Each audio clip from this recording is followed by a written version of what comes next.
তো আল্লাহর কাছে শুকরিয়া এবং আপনাদের সকলের দোয়ায় শিকার টিমের প্রত্যেকটা মানুষ আসলে তার পরের দিন মুভ করার কথা ছিল, 26 তারিখে নয়। তো এই যে আল্লাহ তাআলার একটা অশেষ রহমত এবং আগাম বার্তা, এটার জন্য আমি আল্লাহর কাছে শুকরিয়া। খুব আতঙ্কের বিষয় হচ্ছে কারণ এই ঘটনাটা ঘটেছে 26 তারিখে, আর 27 তারিখে বাস নিয়ে আসলে আমার টোটাল টিমকে যারা ক্রু আছেন তাদের আসলে কাঠমান্ডু ঢোকার কথা ছিল। অ্যাকচুয়ালি যে সময়ে জিনিস মানে যে সময়ে যে দুর্ঘটনাটা হয়েছে সেই সময় আসলে আমাদের কিন্তু ওই রাস্তাটা ক্রস করার কথা ছিল, কারণ এটা হয়েছে মনে হয় 10টা বা সকাল 10টা 11টা এরকম মাঝামাঝিতে।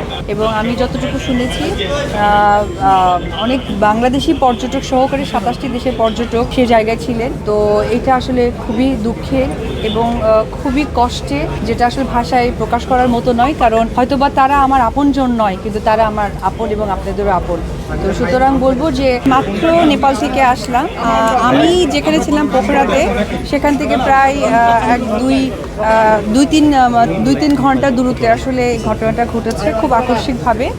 এখানে আমি সহকারে আমাদের শিকার টিম, যেহেতু আমি শুটিংয়ে ছিলাম শিকার টিম, আমরা ইনশাআল্লাহ সহি সালামতে পুরো টিমটাই ঢাকা ফিরেছি। এই যে দুর্যোগটা ঘটেছে গত 26 তারিখে, এটা বিগত 9 মাস আগে নাকি তাদের একটা বার্তা ছিল, কিন্তু সেটাকে হয়তো বা খুব একটা আমলে নেননি। এবং এই সপ্তাহের মধ্যেই কিন্তু আবার আর একটা দুর্যোগের ঘটনা এরকম আভাস তারা পাচ্ছেন। আসলে সত্যি বলতে গেলে যে যাদের মানে খুব বড় ক্ষতিগ্রস্ত হয় এটা তারাই বলতে পারে। এবং যেহেতু আমরা স্বচক্ষে তাদের নেপালিদের কথা শুনেছি, আজহারি দেখেছি, এটা আসলে মানে কি ভাষায় বলবো বা কিভাবে বলবো এটা আমার আসলে জানা নেই। এটা হচ্ছে 26 তারিখে, আমাদের যাওয়ার কথা ছিল 27 তারিখে। তো আল্লাহ পাক আসলে সেটা 26 তারিখে আসলে প্রাকৃতিক দুর্যোগটা ঘটিয়েছেন 27 তারিখে, যার জন্য আমি কেন এবং ওই রাস্তাটাই বন্ধ হয়ে গেছে। আগামী হয়তো বা 10-15 থেকে 20 দিনের মতো সেই রাস্তাটা এখনো ওপেন করা সম্ভব হবে না। ওই জায়গাটা শুটিং হওয়ার কথা ছিল না, ওই পথ ধরে আমাদের যাওয়ার কথা ছিল। আমাদের না, এখানে আমাদের আরো অনেক শুটিং বাকি আছে, গানের টোটাল পার্টটাই বাকি আছে। যখন এই প্রাকৃতিক দুর্যোগটা দেখলাম, আমিও তো একটা মানুষ